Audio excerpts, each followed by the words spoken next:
नमस्कार, crack 3x के online classes में आपका हार्दिक स्वागत है। मैं LR मोबिया आपका हार्दिक अभिनंदन करता हूं। जैसा कि हमने कक्षा 10 का एक टॉपिक स्टार्ट कर रखा है HCF और LCM, तो आज उसी को हम थोड़ा कंटिन्यू करते हैं। आज उसकी पहली प्रश्नावली यानी 1.1 को भी अपन स्टार्ट करने की कोशिश करेंगे। देखिए, HCF और LCM को हमने कल बता दिया था कि HCF और LCM क्या होता है, उसके बारे में हमने डेफिनेशन बता दी थी। फिर मैं उसको रिपीट कर देता हूँ कि दो या दो से अधिक संख्याओं का HCF वो बड़ी से बड़ी संख्या होती है जिसका हमारी दी हुई संख्या में पूरा पूरा भाग चला जाए, और दो या दो से अधिक संख्याओं का LCM वो छोटी से छोटी संख्या होती है जिसमें हमारी दी हुई संख्याओं का भाग चला जाए। फिर मैंने आपको ये भी बताया था कि HCF दी हुई संख्याओं में से छोटी संख्या के बराबर या उससे भी कम होता है, और LCM दी हुई संख्या में बड़ी संख्या के बराबर या उससे भी अधिक होता है, उसका एक मल्टीपल होता है। ये भी अपन ने बात कर ली थी। आज इसी को थोड़ा आगे हम कंटिन्यू करते हैं। उसके बाद में हमने ये भी बात की थी अभाज्य गुणनखंड विधि द्वारा HCF और LCM कैसे याद करते हैं। तो अभाज्य गुणनखंड विधि के द्वारा सबसे पहले अपन अभाज्य गुणनखंड कर लेते हैं, और अभाज्य गुणनखंड करने के बाद में HCF में हम कॉमन की छोटी घात लेते हैं, यानी उभयनिष्ठ अभाज्य गुणनखंड की छोटी घात लेते हैं। LCM के अंदर हम प्रत्येक अभाज्य गुणनखंड की सबसे बड़ी घात लेते हैं। फिर हमने HCF और LCM के अंदर एक रिलेशन भी पढ़ा था, जो रिलेशन ये था कि HCF गुणा LCM बराबर संख्याओं का गुणनफल, या HCF गुणा LCM बराबर पहली संख्या गुणा दूसरी संख्या, या HCF गुणा A एंड B गुणा LCM of A and B बराबर A गुणा B। तो ये हमने कल पढ़ा था। आज इसी टॉपिक को हम थोड़ा सा कंटिन्यू करते हैं। देखिए, आगे बात करें अपन, जगह मान लो आपके पास में दो अभाज्य संख्याएं हैं। कैसी संख्या? अभाज्य। इसे मान लो एक हमारे पास अभाज्य संख्या 3 और एक हमारे पास अभाज्य संख्या 5। एक हमारे पास अभाज्य संख्या 3 है और एक हमारे पास में अभाज्य संख्या 5 है। तो अगर हम 3 के प्राइम फैक्टर करेंगे तो 3 ही आएगा, 5 के भी प्राइम फैक्टर करेंगे तो 5 ही आएगा, यानी 3 के अभाज्य गुणनखंड करेंगे तो 3 ही आएगा, क्योंकि अभाज्य संख्या के गुणनखंड हो ही नहीं सकते। 5 का भी अभाज्य गुणनखंड करेंगे तो स्वयं 5 आएगा। तो HCF कितना आएगा फिर यहाँ पर? तो HCF कितना आएगा? 1। जब यहाँ पर कोई भी चीज़ कॉमन नहीं मिले, जब अभाज्य संख्या में जब आप अभाज्य गुणनखंड करो और कोई भी कॉमन नहीं मिले, जैसे कि यहाँ पर ना तो 3 दोनों मिल रहा ना ही 5 दोनों मिल रहा, ऐसी स्थिति में 1 हमारा HCF माना जाता है। बहुत सारे तो बच्चे यहाँ पर गुणा में 1 लगा दे देते हैं कि सर कुछ भी नहीं लग रहा तो 1 लग रहा है। ऐसा ना लगाएं अपन, क्योंकि हम अभाज्य गुणनखंड विधि पढ़ रहे हैं, और अभाज्य गुणनखंड विधि के अंदर केवल अभाज्य संख्या लिखी जाती हैं, और 1 न तो भाज्य न ही अभाज्य संख्या है। तो ध्यान ये रखना है कि जब कुछ भी कॉमन नहीं है तो HCF कितना आएगा? 1। और अगर हम बात करें LCM की, तो LCM में हम क्या करते हैं? प्रत्येक की बड़ी घात, प्रत्येक का मतलब 3 की भी लेनी है और 5 की भी लेनी है, यानी हमको 3 भी लेना है, बड़ी घात 1 ही है, और 5 की भी लेना है, यानी कितना? 15। क्या आया? अगर आपके क्वेश्चन बोर्ड में ये पूछा जाए कि अभाज्य संख्याओं का HCF कितना होता है, तो कितना होता है? 1। और अभाज्य संख्याओं का LCM किसके बराबर हो जाएगा? संख्याओं के गुणनफल के बराबर। खुद संख्याओं के गुणनफल के बराबर क्या हो जाएगा? हमारा LCM हो जाएगा। तो यदि दो अभाज्य संख्याएं हैं, दो अभाज्य संख्याएं, अगर मैं 2 से ज़्यादा भी हूँ तो भी यही बात होगी। 2 अभाज्य संख्या है तो उनका HCF कितना आएगा? हमेशा 1, और उनका LCM हमेशा किसके बराबर आएगा? संख्याओं के गुणनफल के बराबर। ये तो अभाज्य संख्याओं की बात कर ली। दूसरी बात करी जाएगी, मान लो 2 सह अभाज्य संख्या है।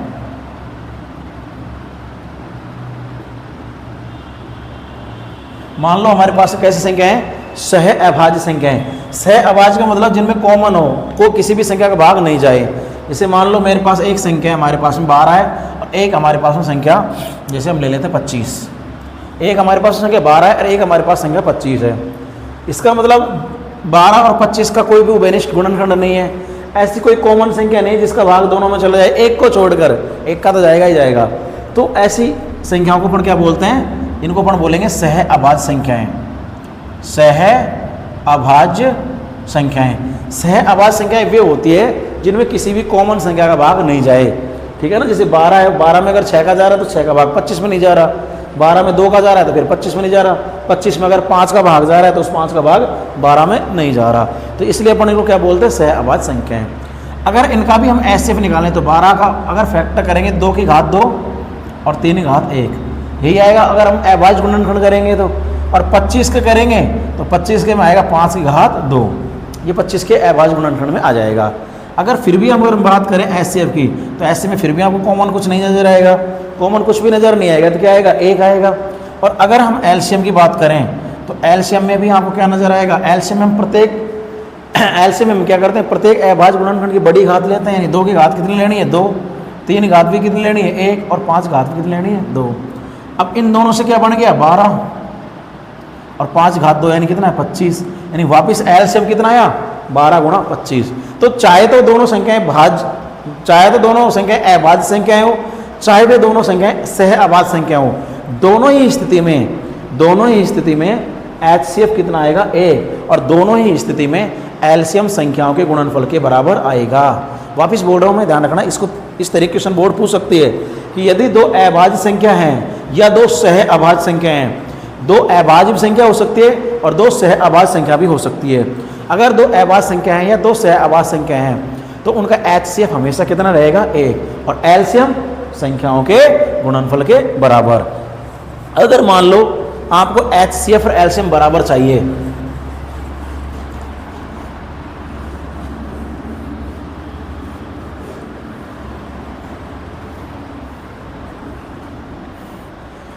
अगर मान लो एचसीएफ और एलसीएम बराबर चाहिए, जैसे मान लो हमारे पास 2 संख्याएं हैं, ये हमारे पास एक संख्या 10 है, दूसरी संख्या भी 10 है, तो इसका भी फैक्टर क्या आएगा 2 गुणा 5, इसका भी फैक्टर 2 गुणा 5। ऐसे स्थिति में हमारा एचसीएफ भी कितना आएगा 2 गुणा 5 और एलसीएम भी कितना आएगा 2 गुणा 5। ये बोर्ड में क्वेश्चन आया हुआ है, ध्यान रखना। अगर 2 संख्याओं के एचसीएफ और एलसीएम बराबर है, एचसीएफ भी कितना आ गया 10 और एलसीएम भी कितना आ गया 10।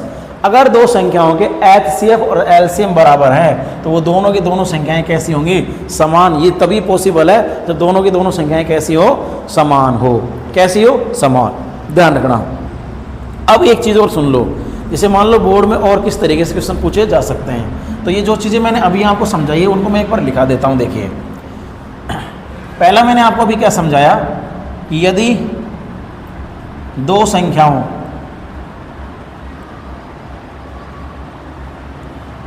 संख्याओं का एचसीएफ व एलसीएम, यदि 2 संख्याओं का एचसीएफ व एलसीएम समान है,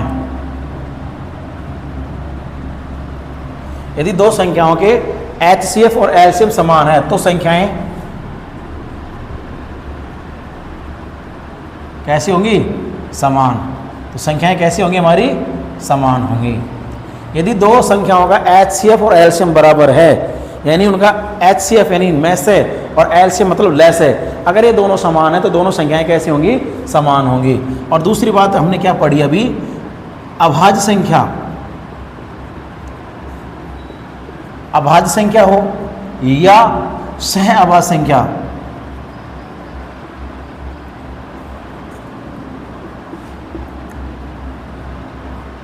अभाज्य संख्या या सह अभाज्य संख्याओं का एचसीएफ हमेशा 1 होता है। अभाज्य संख्याओं या सह अभाज्य संख्याओं का एचसीएफ हमेशा 1 होता है तथा एलसीएम अभाज्य संख्याओं का या सह अभाज्य संख्याओं का एचसीएफ हमेशा 1 होता है तथा एलसीएम संख्याओं के गुणनफल के बराबर।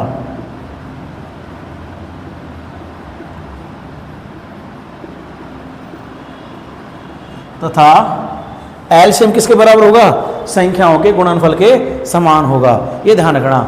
अगर हमारे पास में 2 संख्याओं का एचसीएफ और एलसीएम समान हो तो संख्याएं कैसी होंगी हमारी समान, संख्या कैसी होगी हमारी समान। और अगर अभाज्य संख्या ले ली 2 या दोनों की दोनों सह अभाज्य संख्या है तो उनका एचसीएफ हमेशा 1 होगा और एलसीएम हमेशा किसके बराबर होगा संख्याओं के गुणनफल के बराबर होगा। इस बात को थोड़ा सा ध्यान रखें। अब आगे चलते हैं अपनी इस चीज़ को। देखो आप नोट कर लेना, बात दोनों की चीज़ अच्छी है, ध्यान रखना।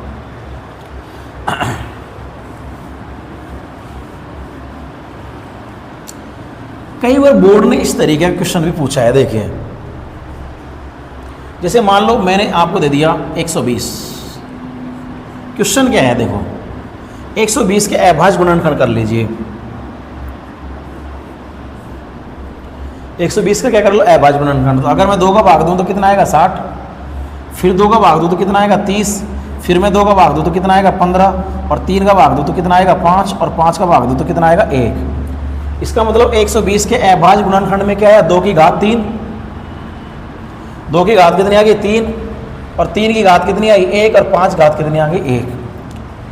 2 की घात 3 क्योंकि 2 3 पर गुणा है, 5 3 कितनी बार आएगा, 1 बार, और 5 भी कितनी बार आएगा, 1 बार आएगा। यानी 2 की घात 3, 3 की घात 1 और 5 की घात 1। ये हमारे पास में 120 के अभाज्य गुणनखंड आ गए। क्या आ गए, अभाज्य गुणनखंड। अब ये कई बार पूछा है इसके अंदर, अगर मान लो इसके अंदर क्वेश्चन पूछता है कि 120 के अभाज्य गुणनखंड में अभाज्य संख्याओं की घातों का योग कितना है, सम ऑफ पावर्स। 120 के अभाज्य गुणनखंड में अभाज्य संख्याओं की घातों का योग कितना है, तो घातों का योग कितना आएगा, 3 + 1 + 1।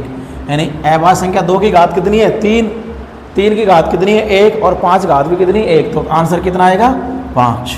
आंसर कितना आएगा, 5। इस तरीके का क्वेश्चन बोर्ड पूछ सकी है।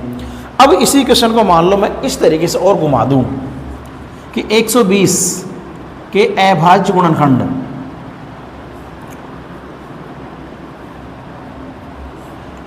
के अभाज्य गुणनखंड में विषम अभाज्य संख्याओं की घातों का योग कितना है, विषम अभाज्य संख्याओं की घातों का योग कितना है। तो विषम अभाज्य संख्या कौन कौन सी हमारे पास में, 3 और 5। तो इनकी घातों को जोड़ कितना आएगा, तो इनकी घातों को जोड़ आएगा 2। तो इस बात का भी ध्यान रखना, बोर्ड अभी तक इस चीज़ को पूछ चुकी है, ठीक है ना, कितना कि अभाज्य गुणनखंड में घातों का जोड़ कितना है, तो घातों का जोड़ कितना आ गया, 5।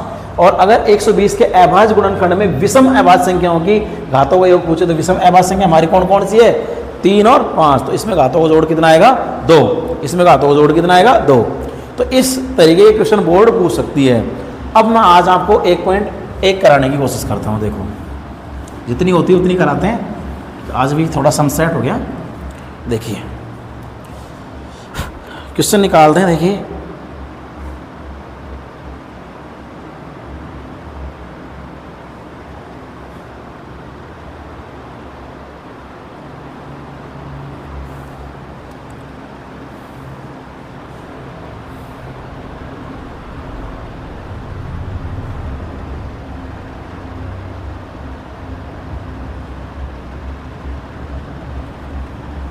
देखिए क्वेश्चन, पहला क्वेश्चन आपकी बुक का निकाल रहे हैं अभी। निम्नलिखित संख्याओं को अभाज्य गुणनखंड के गुणनफल के रूप में व्यक्त कीजिए। यानी कुछ संख्याएं हमको दे रखी है, ये हमारी 1.1 है प्रश्नावली। पहला क्वेश्चन है संख्याओं के अभाज्य गुणनखंडों के गुणनफल के रूप में व्यक्त कीजिए। पहले हमारी संख्या 140, संख्या कितनी है, 140। तो 140 के हम क्या करेंगे, प्राइम फैक्टर अभाज्य गुणनखंड करेंगे। तो सबसे पहले किसका भाग देंगे, 2 का। तो 2 का भाग कितने बार गया, 70 बार। फिर किसका भाग देंगे, 2 का, जा रहा अभी कितनी बार, 35 बार। फिर अब 2 का भाग नहीं जाएगा, अब 2 का भाग नहीं जाएगा और 3 का भाग नहीं जाएगा, 5 और 3 8, 3 का भाग नहीं जाएगा तो किसका देंगे, 5 का, 7 बार, और 7 का 1 बार। यानी 140 के अभाज्य गुणनखंड में क्या आया, 2 की घात 2, 5 की घात 1 और 7 की घात 1। अभी एक एक घात लिखना आपका ज़रूरी नहीं है, लेकिन इस एक घात को लिखना ज़रूरी तो नहीं है। लेकिन एक चीज़ ध्यान रखना, कई बार जब घातों का योग पूछता है तो अपन इतने एक घातों को भूल ही जाते हैं, और जो ऊपर जो घात लगी होती हैं उनका तो अपन टोटल कर लेते हैं। इसलिए ध्यान रखना कि हमेशा घात एक होती है, भले ही अपन उसको लिखें या ना लिखें। देखिए और कौन सी संख्या है आपके पास में, 156, 156। इसमें फर्स्ट ये है, सेकंड आपके पास में 156। तो अगर मैं 156 के भी क्या करता हूँ, अभाज्य गुणनखंड, तो सबसे पहले मैं 2 का भाग देता हूँ। 2 का भाग कितनी बढ़ जाएगा, 2 7 14, कितना बच गया 1, और 2 8 16।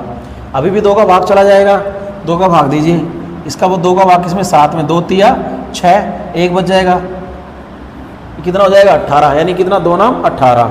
अब 2 का नहीं जाएगा, 3 का दीजिए, 3 एकम 3 और 3 3 9। अब 13 एक स्वयं एक अभाज्य संख्या, तो 13 में 13 का ही जाएगा। यानी 156 के फैक्टर किए तो कितना गया, 2 की घात 2, 3 की घात 1 और 13 की घात भी 1। तो ये हमने इसके कर दिए 156 के अभाज्य गुणनखंड। यही से वो घातों का जोड़ पूछ लेता है आपसे। देखिए आगे क्वेश्चन है अपना थर्ड इसका 3825। 3825 के प्राइम फैक्टर करते हैं। देखो 3825 3825, 2 का भाग तो जाएगा नहीं, 8 है तो 10 है, 10 और 3 13, 13 और 5 18, 3 का जाएगा इसके अंदर, 3 एकम 3, 3 दूनी 6, 2 बच गया, 3 7 21, 1 बच गया, 3 पंजो 15। अभी भी देखो 2 और 1 3 यानी जा रहा है, बिल्कुल 3 का भाग अभी भी जा रहा है। 3 चौके 12, 3 चौके 12, इसमें भाग देंगे 3 दूनी 6, 3 पंजो 15, 4 2 6। अब इसके अंदर 3 का भाग नहीं जा रहा, अब इसमें किसका भाग जाएगा 5 का, तो 5 का भाग 5 8 40, कितना बच जाएगा 2 25 हो जाएगा, पचम 25। अब वापस 5 का भाग देंगे सब इसमें, 5 का भाग देंगे तो कितना आएगा 5 एकम 5, कितना बच गया 3 35 हो जाएगा, 5 7 35। अब इसमें किसका भाग देंगे केवल 17 का, कितनी बार जाएगा 1 बार। तो 3825 के फैक्टर में अपने पास में कितना है, 3 की घात कितनी आ गई 2, 5 की घात भी कितनी आ गई 2, और 17 की घात कितनी आई 1। जो अपन लिखना कोई ज़रूरी नहीं है 1 घात, ठीक है ना। इस तरीके से अपन क्या करेंगे, प्राइम फैक्टर अभाज्य गुणनखंड। नेक्स्ट क्वेश्चन क्या है, देखो इसमें 5005,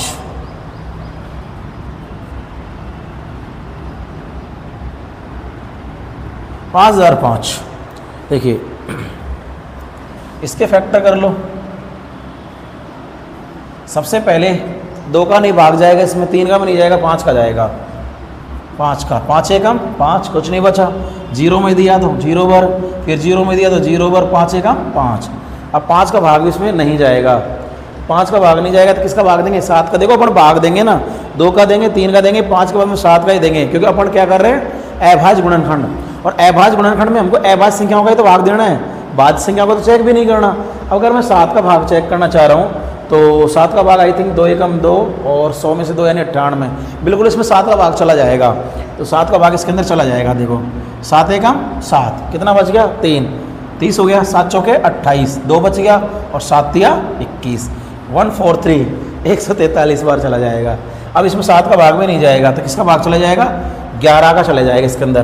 तो 11 का भाग दे दीजिए, 11 एकम 11, 11 3 बच जाएगा यहाँ से, 11 एकम 11 3 बच जाएगा, 33 बन जाएगा, 11 तिया 33। अब इसमें केवल किसका जाएगा 13 का, कितनी बार 1 बार। तो अगर आप ये भाग देना तो आता ही होगा इन चीज़ों में। अगर फिर भी कोई प्रॉब्लम है कमेंट सेक्शन के अंदर इस चीज़ को लिख देना, वो प्रॉब्लम आपकी सोल्व कर दी जाएगी कि भाई इस चीज़ में आपको प्रॉब्लम है, या यहाँ पर भाग देने में भी अगर किसी बच्चे को प्रॉब्लम है ना तो कमेंट सेक्शन के अंदर लिख देना इस चीज़ को। तो ये हमारे पास में इसके फैक्टर किए तो कितना गया 5 गुणा 7 गुणा 11 और गुणा 13, ये हमें इसके क्या कर दिए अभाज्य गुणनखंड कर दिए। अगला क्या है इसके अंदर 74 29,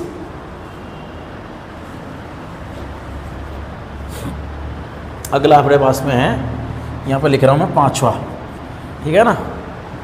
हमारे पास में 74 29, इसके भी हमको क्या करने हैं फैक्टर करने हैं।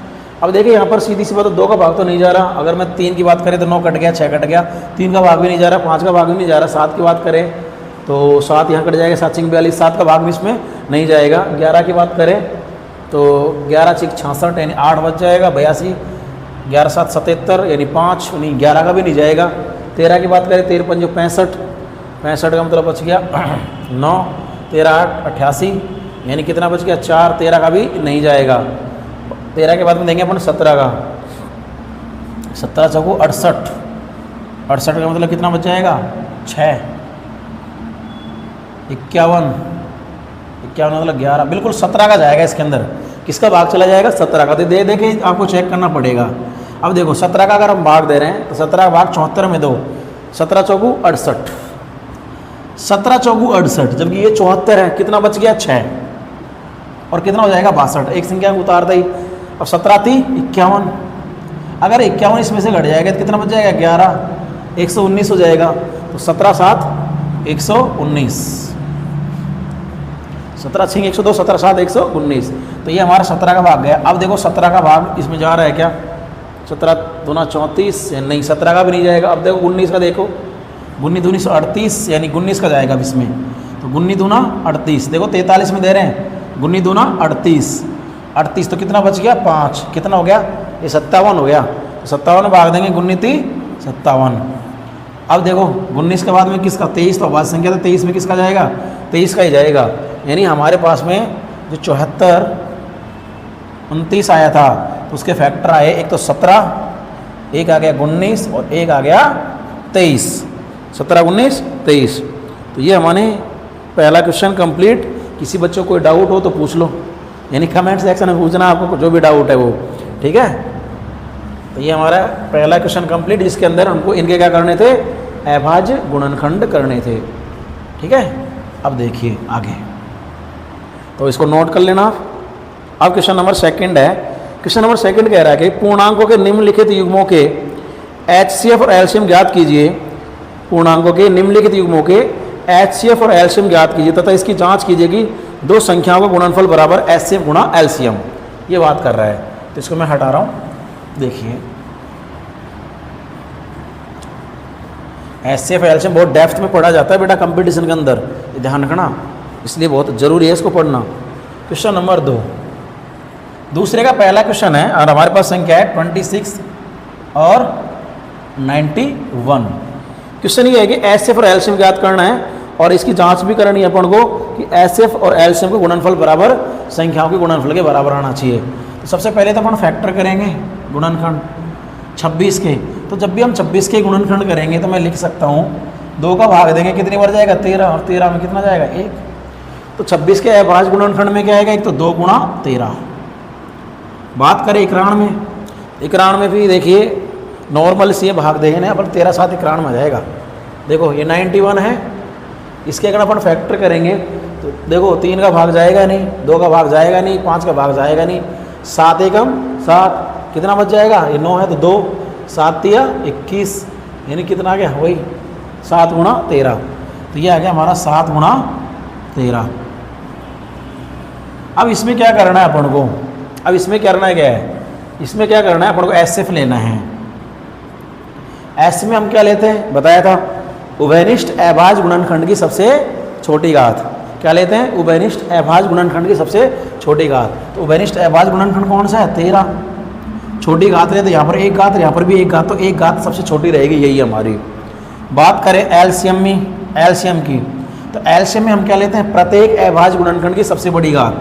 इसे हमने 2 भी ले लिया, 7 भी ले लिया और 13, सारे अभाज्य गुणनखंड ले लिए।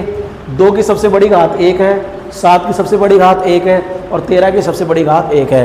ये गलती मत करना कि 13 को 2 बार ले लिया, प्रत्येक अभाज्य गुणनखंड को लेना एक बार ही है, लेकिन उसकी सबसे बड़ी घात लेनी है, चाहे सबसे बड़ी घात इसमें हो चाहे इसमें हो, लेनी सबसे बड़ी घात है। इसे मुझे 2 लेना था, 7 लेना था, 13 ले लिए, मैंने सारे अभाज्य गुणनखंड ले लिए, लेकिन घात सबसे बड़ी लेनी है।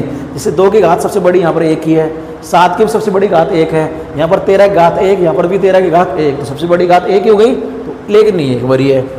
ये तो हमारा HCF और एलसीएम। अब इनको मैं गुणा करता हूँ, देखो 7 दूनी 14 या 13 7 91 और गुणा में कितना 2, तो 2 और 9 दूनी 18, ये कितना आ गया 182। अब अपन को जांच करनी HCF गुणा एलसीएम, HCF गुणा एलसीएम। देखो मैं आपके यहाँ पर कैलकुलेशन बचा दूंगा, बिल्कुल भी गुणा करने के लिए जरूरत नहीं पड़ेगी आपको। HCF गुणा एलसीएम, तो HCF मेरे पास में कितना है 13 और एलसीएम कितना है मेरे पास में, एलसीएम मेरे पास ये रहा 2 गुणा 7 गुणा 13, हाँ या ना। अब सुनिए 13 गुणा 2, 13 गुणा 2 से क्या बन रहा है हमारा 26। देखो 13 गुणा 2 से हमारा क्या बन रहा है 26, यानी HCF गुणा एलसीएम बराबर इससे क्या बन गया हमारा 26। और 13 गुणा 7, 13 गुणा 7 से क्या बन रहा है हमारा 91। गुणा करना नहीं है, देखो यहाँ पर तो हमने गुणा इसलिए कर दिया भाई एलसीएम ही पूछे तो हमको गुणा करके लिख दे देना है। अब हमको इनको गुणा करना ही नहीं है। एलसीएम 26 क्या है एक संख्या और 91 में क्या है दूसरी संख्या, तो हम कह सकते हैं HCF गुणा एलसीएम बराबर संख्याओं का गुणनफल। आ गया हमारे पास में संख्याओं का गुणनफल, यानी HCF गुणा एलसीएम किसके बराबर आ गया हमारे पास में, संख्याओं के गुणनफल के बराबर। और यही हमको क्या करना था, सिद्ध करना था, संख्याओं का गुणनफल HCF और एलसीएम के बराबर आ जाना चाहिए। तो HCF गुणा एलसीएम किसके बराबर आ गया, संख्याओं के गुणनफल के बराबर आ गया। ये तो हमारा पहला क्वेश्चन कंप्लीट है। इसी तरीके से हमको सारे क्वेश्चन करने हैं, इसके 3 क्वेश्चन है, इसके तीनों करने हैं अपन को, लेकिन गुणा करना नहीं है। देखिए अगला है 510 और 92, 510 और 92 यानी 92। तो सबसे पहले ये प्राइम फैक्टर करें अपन 510, इसके हम क्या करें अभाज्य गुणनखंड, क्या करें अपन अभाज्य गुणनखंड। तो सबसे पहले किसका भाग देंगे 2 का, 2 दूनी 4, 1 बच जाएगा 11, 2 पंजो 10, 1 बच जाएगा 2 पंजो 10। अब देखिए 2 का भाग जाएगा नहीं, किसका भाग चला जाएगा 3 का, 3 8 24, 1 बच जाएगा 15, 3 पंजो 15 यानी 85 हो गया। अब अपन इसमें 3 का भाग भी नहीं जाएगा तो किसका भाग जाएगा 5 का। अब 5 का भाग देंगे तो कितना आएगा देखो 17 पंजो 85, वैसे देखो 5 एकम 5, 3 बच जाएगा 5 7 35। अब इसमें किसका भाग जाएगा केवल 17 का। तो 510 के अगर हमने अभाज्य गुणनखंड किए कितना आ गया 2 की घात 1, 3 की घात 1, 5 की घात 1 और 17 की घात भी 1। अब हम किसके करें 92 के 92, 92 के अभाज्य गुणनखंड करें अपन। तो 92 के अभाज्य गुणनखंड के लिए अपन 2 का भाग देंगे, 2 चौके 2 क्या नाम से 2 चौके 8, 2 चौके 8 ये 9 है यानी इतना बच गया 1, ये 12 हो जाएगा, 2 छिक्की 12। अभी भी 2 का भाग चला जाएगा, 2 दूनी 4 और 2 तिया 6 यानी कितनी बार भाग गया 23 बार। अब 23 खुद एक अभाज्य संख्या, तो 23 में किसका भाग जाएगा 23 का ही जाएगा, यानी क्या आया आपका 92 का 2 की घात 2 और 23 की घात 1, ये हमारे 92 के क्या आ गए अभाज्य गुणनखंड। अब देखिए अब हमको क्या निकालना है इनका HCF। तो HCF में क्या लेते हैं हम कॉमन की छोटी घात, कॉमन देखो 2 है बिल्कुल है, अब 2 है दोनों में तो कॉमन की घात यहाँ पर 1 है यहाँ पर 2 तो लेनी छोटी घात है नहीं 1 की घात लेनी है। इसके अलावा 3 कॉमन नहीं है, 5 कॉमन नहीं है, 17 कॉमन नहीं है और 23 कॉमन है नहीं है, तो इसका HCF 2 ही रहेगा हमारा। HCF कितना रह गया 2। LCM में क्या लेना है प्रत्येक की बड़ी घात, किसकी प्रत्येक की बड़ी घात। तो प्रत्येक की बड़ी घात तो 2 की सबसे बड़ी घात ले लो, 3 की सबसे बड़ी घात 1 ही रह जाएगी, 5 की सबसे बड़ी घात 1 ही रह जाएगी, 17 की रह जाएगी और 23 रह जाएगी। तो ये हमारा क्या आ गया, ये हमारा LCM आ गया।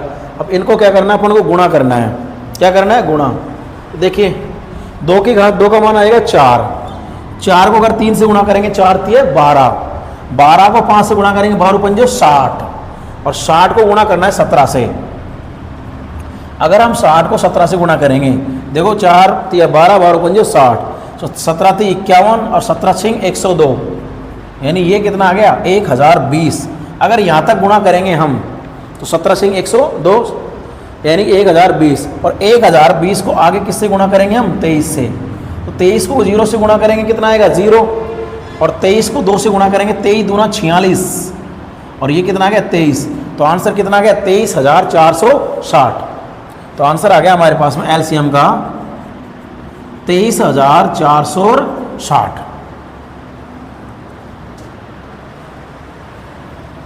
तो ये हमारे पास में LCM आ गया। अब हमको क्या करनी है जांच करनी है, क्या करनी है हमको जांच। तो जांच करते हैं इसकी देखो HCF गुणा LCM।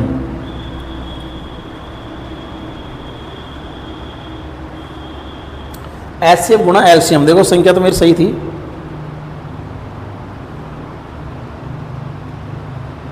$510 और 92 सही था। HCF कितना निकला हमारे पास में 2 और LCM कितना निकला, LCM ये रहा हमारा 2 की घात 2, 3, 5, 17 और ये 23। तो HCF गुणा LCM ये 2 गुणा ये क्या बन रहा था हमारा 2 की घात 1, क्या देखो एक तो अपना 2 की घात 1 था, एक देखो इसको मैं सेट कर देता हूँ। अपने 510 में क्या आ रहा है 2 की घात 1, तो देखो मैं 2 की घात 2 को अलग कर देता हूँ, 2 की घात 2 को मैं अलग कर दिया, ये 2 की घात 1, 3, 5, 17 और ये 23। अब देखिए यहाँ से यहाँ तक का देखो आप 2 की घात 1, 3 की घात 1, 5 की घात 1 और 17 की घात 1 और 92 के अंदर मुझे एक और करना है 23 को अलग और करना है। 2 की घात 2 देखो मैं इसको अलग कर रहा हूँ, 2 की घात 2 को 2 की घात 2 और 23 की घात 1, 2 अलग अलग पार्ट बना दिए मैंने। देखिए 2 की घात 1, 3 की घात 5 और 17 इनको सबको मैंने क्या कर दिया अलग, और इसको हटा रहा हूँ 23 को। देखो मैंने सेट कर देता हूँ इसको, देखो इसके अकॉर्डिंग सेट करते हैं। 92 में क्या चाहिए अपन को, 2 की घात 2 और 23 की घात 1, 2 की घात 2 और ये 23 की घात 1, ये तो 92 में आ गए। इसके अलावा हमारे पास में क्या बच गया, 2 3 5 और ये 17। अब देखिए यहाँ से यहाँ तक 2 की घात 2 और गुणा 23 घात 1, ये क्या बन गया आपका 92, यानी HCF गुणा LCM, यानी कितना बन गया 92, और 2 गुणा 3 गुणा 5 गुणा 17, ये हमारा क्या बन गया, ये हमारा बन गया 510। देखो मैं आपकी कैलकुलेशन बचाने की कोशिश कर रहा हूँ यहाँ पे। आप देखो यहाँ पर क्या करेंगे, HCF को गुणा करेंगे, LCM को गुणा करेंगे, दोनों गुणा करेंगे, संख्याओं को गुणा करेंगे, और संख्याओं गुणा करने के बाद में आपके दोनों वैल्यू बराबर आएगी। तो वहाँ पर आप 2 बार गुणा करना पड़ेगा। यहाँ पर गुणा करने का मैंने नौबत ही हटा दिया, आपको गुणा ही नहीं करना। अब देखो क्या आ गया, HCF गुणा LCM बराबर 92 एक संख्या है और 510 दूसरी संख्या है, यानी ये क्या आ गया हमारा 2 संख्याओं का गुणनफल। थोड़ा सा दिमाग लगाएं तो ये हमारा क्या गया, 2 संख्याओं का गुणनफल। अब बहुत सारे डिवीजन आपको ऐसे करा देंगे, देखो कैसे, देखो मैं इस तरीके से वो बता देता हूँ आपको जो बताएंगे। इस एक बार तो बेटा HCF गुणा LCM निकाल लो, ऐसे करेंगे वो। तो HCF कितना है 2 और LCM कितना है 23,460, तो गुणा कर लेंगे इसको, कितना आएगा 0 6 दूनी 12, 4 दूनी 8 1 9, 3 दूनी 6 और 2 दूनी 4, तो ये कितना आया 46,920। एक बार कैमरे में देख रहा हूँ, दिख रहा है ये चीज़, हाँ बिल्कुल दिख रहा है। तो देखिए ये हमारा HCF गुणा LCM आ गया। फिर वो संख्याओं को गुणनफल अलग से निकलाएंगे कि संख्याओं को गुणा भी निकालो। फिर संख्या को गुणा करेंगे बच्चे 510 और गुणा 92, फिर इनको गुणा करेंगे वो लोग। अगर 510 और 92 गुणा करते हैं, देखो ये 0 2 और 5 दूनी 10, यहाँ पर कितना आएगा 0 9 और 9 पंजो 45, यानी कितना आएगा 0 2 9 6 और ये 4, आखिर कितना आया 46,920। बात वही है, लेकिन आपको कहीं ना कहीं गुणा तो करना पड़ रहा है। यहाँ पर गुणा करना ही नहीं है, यहाँ पर आप सेट कर लो संख्याओं को, तो गुणा करने की जरूरत नहीं पड़ रही। यहाँ पे देखिए मैंने क्या निकाली, HCF गुणा LCM की वैल्यू निकाली, और मैंने HCF और LCM को गुणा नहीं किया। यहाँ पे मैंने देखा कि मुझे संख्याओं के हिसाब से चाहिए, तो मैंने देखा कि मुझे 92 के लिए क्या चाहिए, मुझे 92 के लिए चाहिए 2 की घात 2 और 23 घात 1, तो मैंने 2 की घात 2 और 23 घात 1 को अलग कर लिया गुणा में, और बाकी 510 के लिए मुझे चाहिए था ये इसके अंदर से बच ही रहा है। हमने जो हमारे पास जो अभाज्य गुणनखंड थे उनको क्या कर लिया, सेट कर लिया। क्या कर लिया, सेट, और उस सेट से हम गुणा से बच गए, सेट करने से। तो थोड़ा सा इस तरीके से अपन कर सकते हैं। इस तरीके से करना चाहो तो इस तरीके से कर लो, लेकिन इस तरीके से आपको क्या करना पड़ेगा, गुणा करना पड़ेगा। तो ये हमारा इसका सेकेंड क्वेश्चन। अगला है हमारे पास में, इसमें थर्ड क्वेश्चन है 336 और 54। 336 और 54।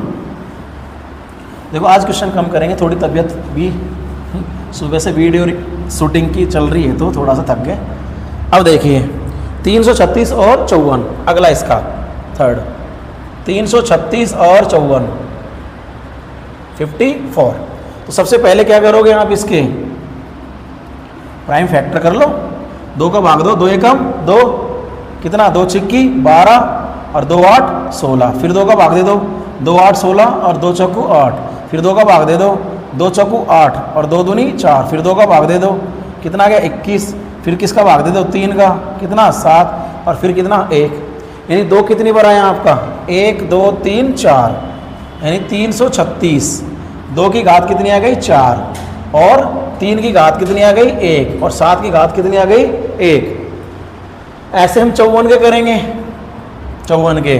तो देखिए 54 के करेंगे अपन, 2 का भाग देंगे कितनी बार जाएगा 27, 3 का भाग देंगे 3 नाम 27, 3 का भाग 3 तिया 9, और 3 का भाग कितनी बार जाएगा 1, यानी 2 की घात 1 और 3 की घात कितनी आ गई 3।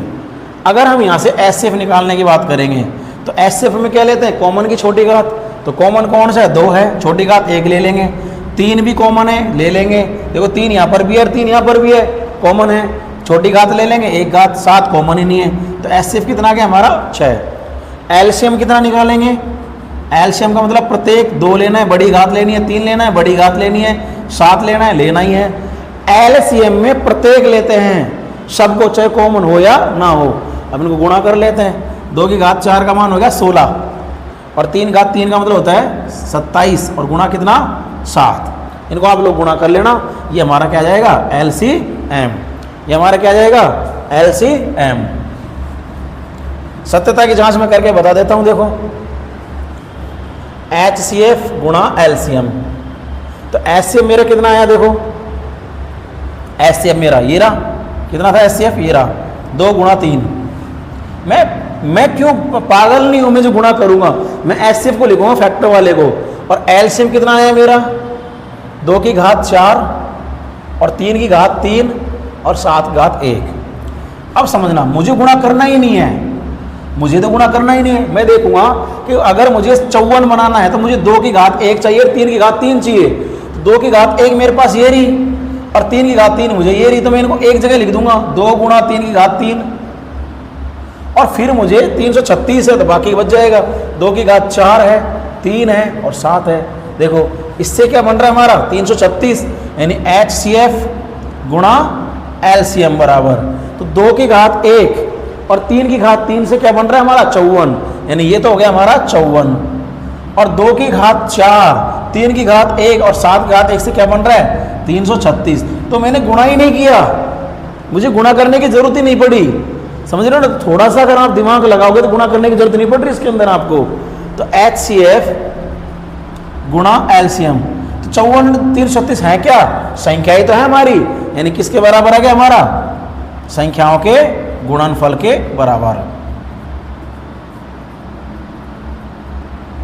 ये किसके बराबर है क्या, संख्याओं के गुणनफल के बराबर। तो इस तरीके से अपन इसको भी क्या कर सकते हैं, प्रूफ कर सकते हैं। आई बात समझ में। अब देखिए आगे, तो देखो आज हम इसका एक ही पार्ट करेंगे हम, ठीक है, और बाकी जो क्वेश्चन हैं वो दूसरे पार्ट में करेंगे। आज थोड़ा सा सनसेट हो गया, तो अगर ये आपको पसंद आया तो इस वीडियो को लाइक करें, शेयर करें, और चैनल पर अगर नए हो तो सब्सक्राइब करें। और जैसे वीडियो के डिस्क्रिप्शन के अंदर आपको टेलीग्राम चैनल की लिंक मिलेगी, तो वहाँ से आप टेलीग्राम चैनल को भी क्या कर सकते हैं, ज्वाइन कर सकते हैं। धन्यवाद।